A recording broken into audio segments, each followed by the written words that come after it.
Hindi lahat ng maglalako hanap ay kita para sa kailangan ng pamilya. Mayroon kasing isang masamang hininga na nagpapanggap na maglalako. Iyon pala ay naghahanap lang ng target o mabibiktima pagsapit ng dilim. Tulad ng naging karanasan ni Aling Sylvia.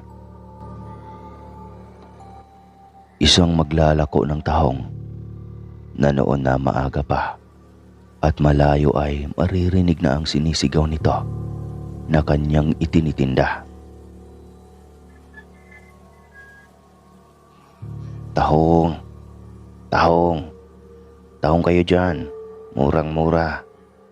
Sigaw nito, kaya napasilip si Sylvia. Tamang-tama kasi at wala silang ulam para sa agahan. Kaagad na rin siyang lumabas bit-bit ang pitaka. Himas-himas ang may kalakihan na umbok ng tiyan. Inday, bilhan mo ako nitong tinda kong tahong. Nako, tamang-tama to sa'yo. At malapit ka ng mga anak. Pampagatas. Wika pa ng matandang nasa 70 na ang edad. Nako, oo nga po eh. Sige po manang, pabili po ako ng 20 lang. Kaagad na dumakot ang matanda at nilagay sa supot. Pagkatapos ay inaabot na nito sa ginang. Ito, Inday. Nako, ang laki ng tiyan mo. Wika nito.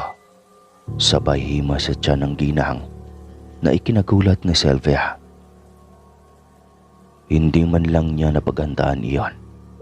Bigla na lamang lumapat ang kamay ng matanda na nangangamuilan sa bayata dahil sa tinda nitong tahong.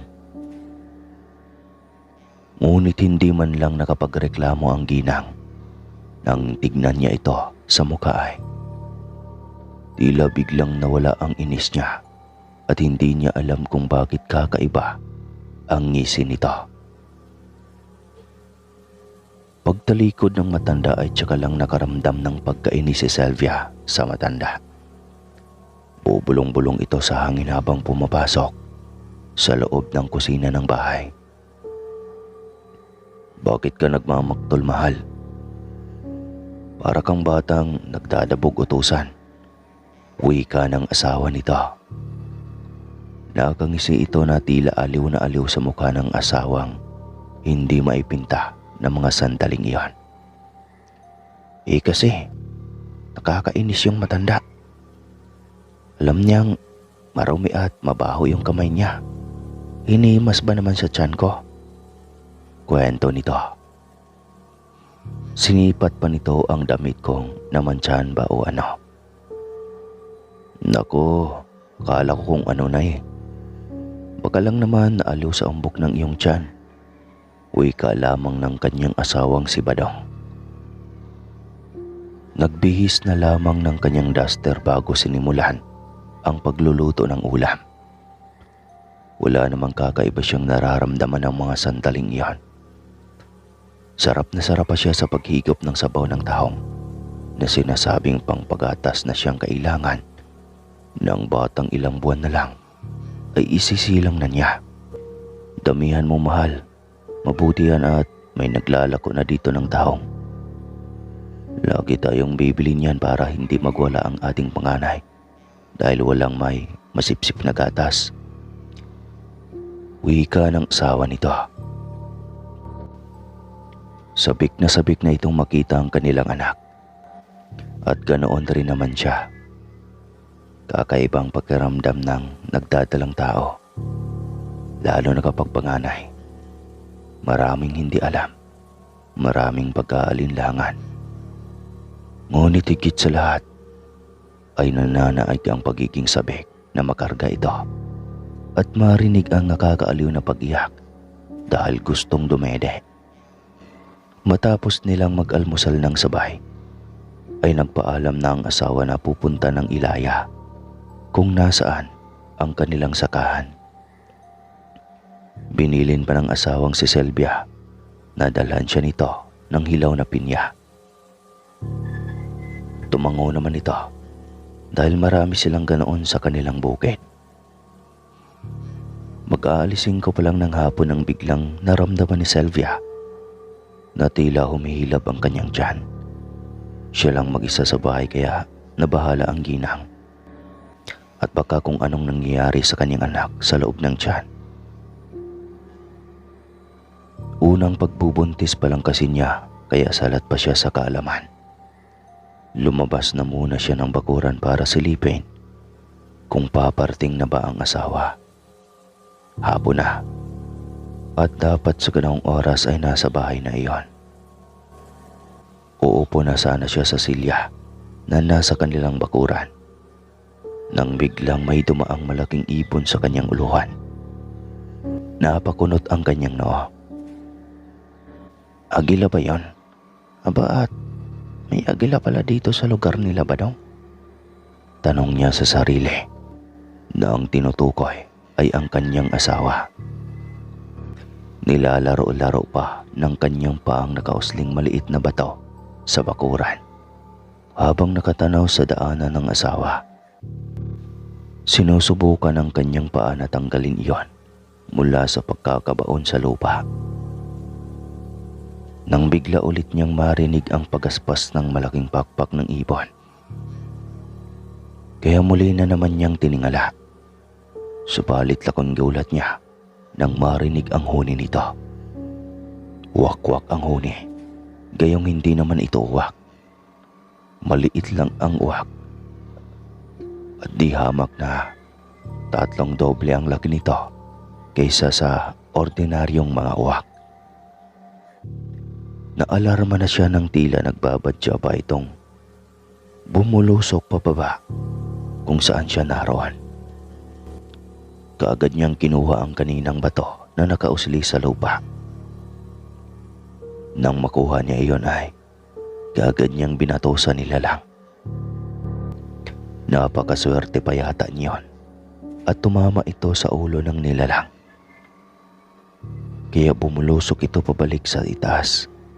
Siya ring karipas siya ng takbo papasok ng bahay. Kaganyang isinara ang pintuan. Mabuti na lang at maaga rin niyang naisara ang bintana. Kinabahan pa siya dahil ang kaninang huni ng normal na uwak ay tila galit na. Halata sa tono nito. Lumalakas na rin ang huni nito at nakadapo lang sa kanilang bubong. Ang kaninang sakit ng puso niya ay tila dumubli pa ang sakit.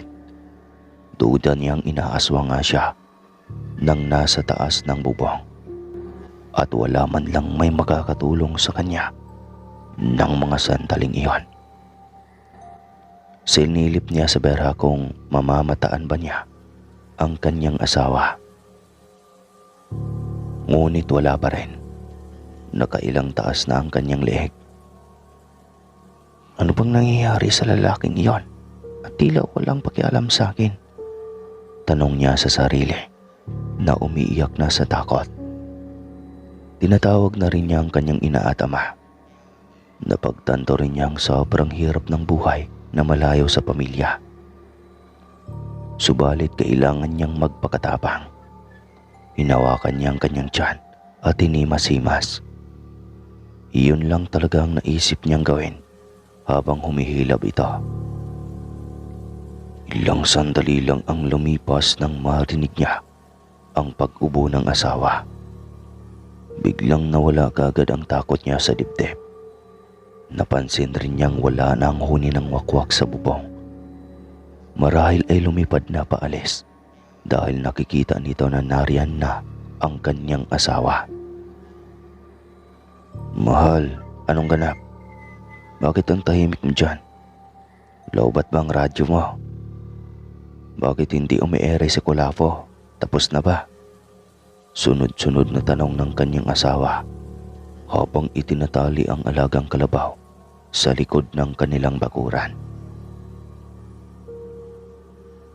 Panay pa ang unga nito habang nagtatanong ang kanyang asawa. Bilisan mo dyan, Badong ha, kainis ka. Ang tagal mo. Naiinis na sagot lamang niya rito. Sandali lang, ito naman. Masyadong atat sa pinya. Ito na nga at dinalhan kita ng marami. Wika pa nito, napapalapit na sa pinto. Kaagad itong binuksan ni Sylvia. Bakit ba ang tagal mo? Alam mo bang may aswang dito kanina? Naiinis na tanong niya. Aswang? Kumpirma nito. Inulit mo pa no? Alam mo ba Badong, nakakainis ka talaga lagi. Bakit kasi ginabi ka ng uwi? Alam mo namang mag-isa lang ako dito. Sumakit pa ang tiyan ko kanina. Buti nga lang at pawala-wala ang sakit. Pero kaninang may wakwak sa bubong. Naku, sobrang sakit ng tiyan ko Badong. Mahabang kwento nito sa asawa. Naku, mukhang kailangan mo yata ng makakasama dito mahal. Hindi naman kasi pwede na hindi ako gagabihin minsan.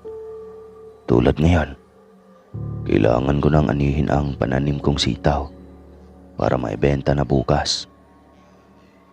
Tapos may 4 na buwig pa ng saging. Syempre, maingat kong sinipi iyon para naman may presyo. Paliwanag ni Badong. Sino kayang pwede kong maging kasama dito sa bahay? Tanong ni Sylvia. Si Irma kaya, ang dalaga kong kapatid. Pakiusapan natin bukas. Wika ni Badong. Napatangon na lang si Sylvia. Mas okay na yun.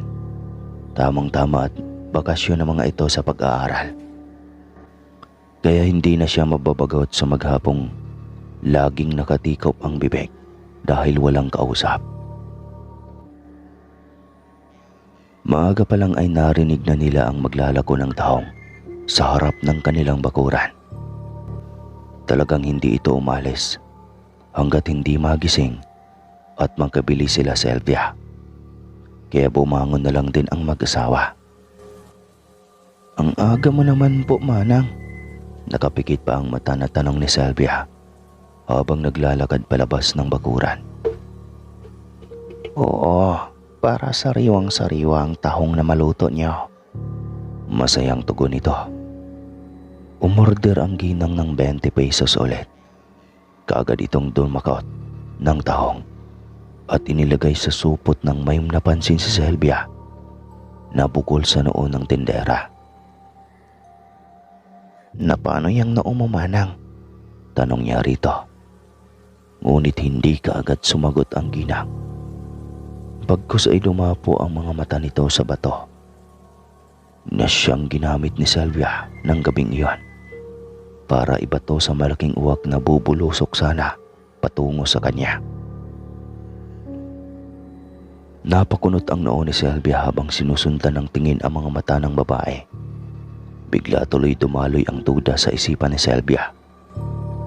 Nang makita ng maglalako ang reaksyon ni Sylvia, ay kaagad itong sumagot. Nako, napansin mo pa. Wala to. Nabangga lang eh. Alam mo na, minsan talaga nawawala tayo sa focus. Wika nito. Hindi na sumagot pa si Sylvia. Ngunit nakatutok ang kanyang paningin sa bukol ng babae. Iba talaga ang dating nito sa kanya. Lalo na sa naging reaksyon nito nang tanungin niya ito ng una. Badong, akin na yung bayad. Ang tanging sigaw ni Sylvia. Biglang nahalata rin ng babae ang pagiging ilang ni Sylvia sa kanya. Kaya dumistansya ito ng konti.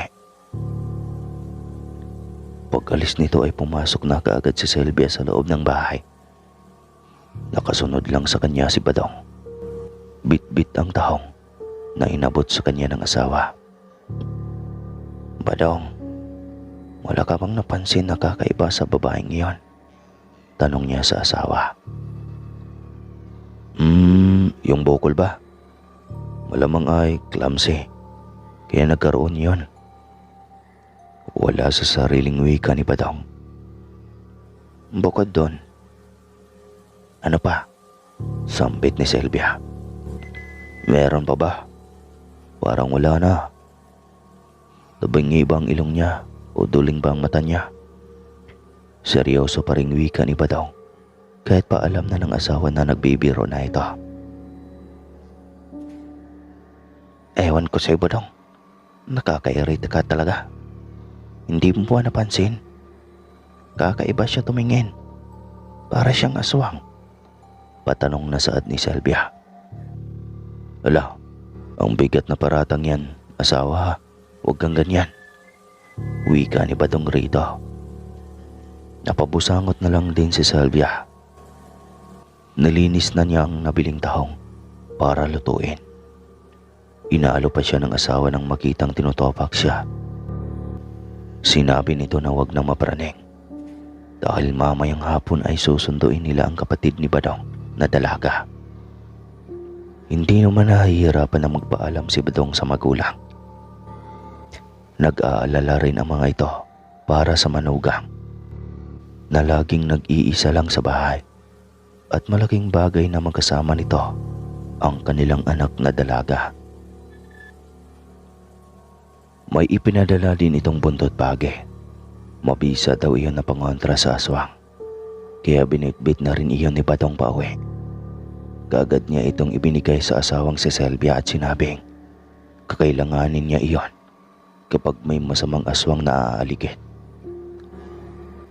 Naging komportable at nawawala rin ang pagkaburyong ni Sylvia dahil sa presensya ng kapatid ni Badong na si Irma. Napakamambuga nga rin kasi nito. Ang daming alam na kwento kaya aliw na aliw si Sylvia rito. Ngunit kahit na may kasama siya hindi pa rin nawawala ang interes ng aswang na laging bisitahin siya.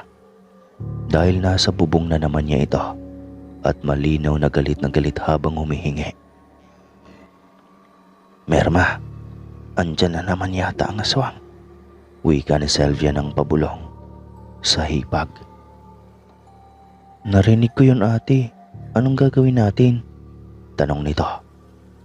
Hindi ko alam, pero pakiramdam ko may ideya na ako kung sino ang aswang na iyan. Wika ni Sylvia. Pumasok sa isip niya ang maglalako ng tahong. Kaya sa inis niya ay nasigawan niya ito. Sige lang. Dahil kung nung nakaraan ay buko lang ang inabot mo, ngayon ay sakit na ng katawan.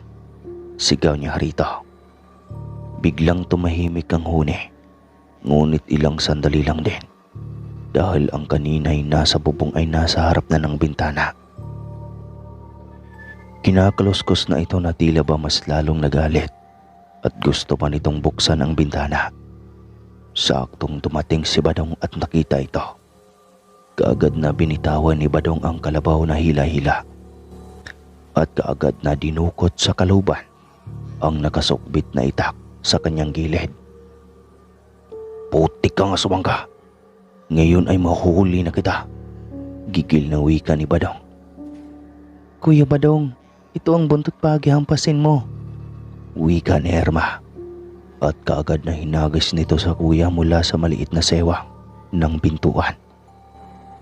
Nang mapasa kamay na iyon ng lalaki, ay kaagad niyang hinampas ang malaking ibon. Lumakas ang huni nito at halatang nasaktan. Gusto pa nitong tumakas ngunit mabilis na hinampas muli ni Badong. Nawalan ito ng balanse sa paglipad. Kaya nagpagewang-gewang ito hanggang sa tuluyan ng nahulog sa lupa. Kinuha kaagad ni Badong ang pagkakataon na iyon para tagain na ang abwak na gustong manalasa. Subalit mabilis itong nag-ibang anyo. Muli itong naging tao. Isang babayang porma ng katawan at maging ang boses na kahit madilim ay malinaw at pamilyar ang tinig. Huwag po, maawa kayo sa akin. Pagmamakahawan nito. Kaagad na kinuha ni Sylvia ang nakasabit na Petromax sa bubong at inilawan ng pamilyar na boses mula sa bintana. Nagulat ito nang mapagtanto ang mukha ng aswang. Sabi ko na nga ba, at kilala kita na aswang ka. Galit na wika ni Sylvia. Maging si Badong ay nagulat din. Gustong gusto na niya itong tagayin. Patawad, Nababanguhan talaga ako sa dinadala mo. Pero pangako, kapag bibigyan niyo ako ng pagkakataon na buhayin, magpakalayo-layo na ako at hindi na ako mang-aabuso ng tao. Natutokso lang talaga ako kapag buntis. Umiiyak pa ring pagmamakawan nito. Tila lumambot din ang puso ni Badang, kaya tinignan nito ang asawa sa bintana. Suminyas na rin ito na hayaan na lang itong makatakas. Ang laki ng bakat ng buntot pagi sa magkabilang balikat nito. Hindi rin sila sigurado kung makakaligtas ba ito sa sugat na natamo mula sa buntot ng pagi. Subalit ang mahalaga sa kanila ay nangako na itong hindi na uulit pa. Likas sa mga aswang ang pagiging maingat sa lahat ng kanilang galaw upang hindi sila mabisto at mahuli. May mga pagkakataon lang talaga na hindi umaayon sa kanila ang tadhana, dahilan upang mapaaga rin ang kanilang kamatayan. Dahil kung sa sakit lang di sila tinatabla nun, siguro mga simpleng sipon o lagnat pwede, pero madalas katandaan lang ang dead end ng kanilang buhay. At hanggang dito na lang po ang kwentong ito. Maraming salamat po sa lahat ng nakikinig.